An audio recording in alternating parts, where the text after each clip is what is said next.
ஆதியாகமம் 12ஆம் அதிகாரத்தில் தேவன் தமது திட்டத்தின்படி ஆபிரகாமுக்கு ஒரு குமாரனை கொடுப்பதை மறைமுகமாக குறிப்பிடுகிறார்.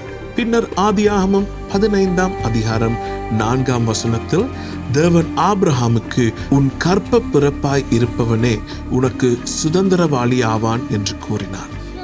இருப்பினும் சாராள் பொறுமை இழந்தவளாய் தனது குடும்பத்தை கட்டியெழுப்ப எண்ணி தனது அடிமை பெண் ஆகாருக்கூடாக ஒரு குமாரனை பெற்றெடுக்குமாறு ஆபிரகாமுக்கு கூறினாள்.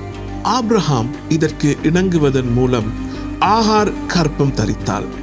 இதை அறிந்த சாராள் மன கிளேசமடைந்து ஆகாரை கடுமையாய் நடத்தியதால் அவள் அங்கிருந்து ஓடிப்போனாள். கர்த்தருடைய தூதன் வனாந்திரத்தில் ஒரு நீரூற்றண்டை ஆகாரை கண்டு அவள் ஒரு குமாரனை பெற்றெடுப்பாள் என்றும் அவளுடைய அங்கலாய்ப்பை தேவன் கேட்டபடியால் அவனுக்கு இஸ்மவேல் என்று பெயரிடவும் அவனுடைய சந்ததி எண்ண முடியாத அளவுக்கு பெருகும் என கூறினான்.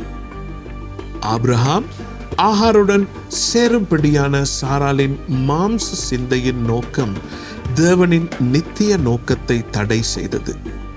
இதன் நிமித்தம் வாக்குத்தத்தத்தின் குமாரன் பல தேவையற்ற பிரச்சனைகளை எதிர்நோக்க வேண்டியதாய் இருந்தது.